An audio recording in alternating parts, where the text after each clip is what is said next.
Hello friends, cook ಲೈಕಿ ಚಾನಲ್ಗೆ ಸ್ವಾಗತ. ನಾನಿವತ್ತು ಬೇಸಿಗೆ ಕಾಲದಲ್ಲಿ ದೇಹವನ್ನು ತಂಪಾಗಿಡುವಂತಹ ಮೊಸರನ್ನು ಯಾವ ರೀತಿ ಮಾಡೋದು ಅಂತ ತೋರಿಸ್ತೀನಿ. ನಾನಿಲ್ಲಿ ಇಬ್ಬರಿಗಾಗುವಷ್ಟು ವೈಟ್ ರೈಸ್ನ ಬೇಯಿಸ್ಕೊಂಡು ತಣ್ಣಗಾಗಲಿಕ್ಕೆ ಬಿಟ್ಟಿದ್ದೆ.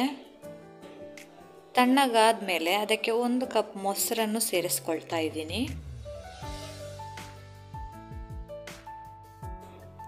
1 ಕಪ್ಪಷ್ಟು ನೀರನ್ನು ಕೂಡ ಸೇರಿಸ್ತಾ ಇದ್ದೀನಿ.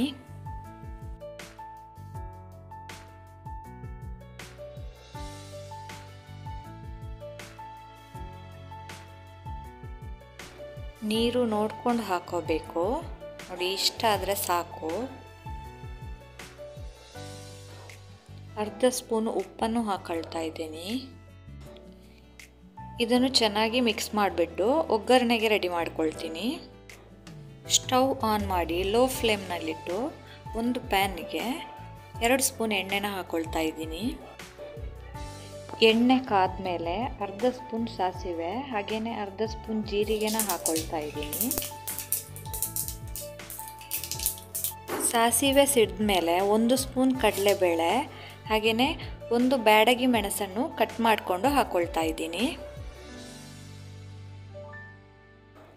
ಸ್ವಲ್ಪ ಕರಿಬೇವು ಮತ್ತು ಒಣ ದ್ರಾಕ್ಷಿನ ಹಾಕೊಳ್ತಾ ಇದ್ದೀನಿ. ಒಣ ದ್ರಾಕ್ಷಿ ಇದ್ದರೆ ಹಾಕ್ಕೊಳ್ಳಿ, ಇಲ್ಲಾಂದರೆ ಪರವಾಗಿಲ್ಲ. ಇದನ್ನೆಲ್ಲ ಚೆನ್ನಾಗಿ ಫ್ರೈ ಮಾಡ್ಕೊಳ್ತೀನಿ. ಫ್ರೈ ಆದಮೇಲೆ ಇದನ್ನು ಮೊಸರನ್ನಕ್ಕೆ ಸೇರಿಸ್ಕೊಂಡು ಚೆನ್ನಾಗಿ ಮಿಕ್ಸ್ ಮಾಡ್ಕೊಳ್ತೀನಿ.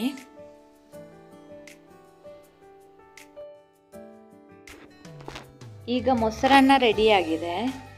ಇದಕ್ಕೆ ದಾಳಿಂಬೆ ಇದ್ದರೆ ದಾಳಿಂಬೆನ ಹಾಕ್ಕೊಂಡ್ರೆ ಇನ್ನೂ ಟೇಸ್ಟ್ ಚೆನ್ನಾಗಿರುತ್ತೆ. ನಾನು 1 ಕಪ್ ದಾಳಿಂಬೆನ ಹಾಕ್ಕೊಳ್ತಾ ಇದ್ದೀನಿ.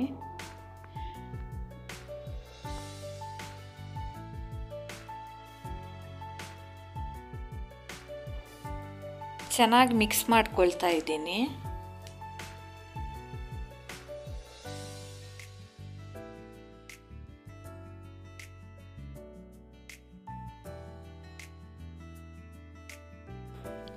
ಈ ರೆಸಿಪಿನ ನೀವು ಕೂಡ ಟ್ರೈ ಮಾಡಿ. ನಿಮಗೆ ಇಷ್ಟ ಆದರೆ ಲೈಕ್ ಮಾಡಿ, ಶೇರ್ ಮಾಡಿ, ಸಬ್ಸ್ಕ್ರೈಬ್ ಮಾಡಿ. Thank you.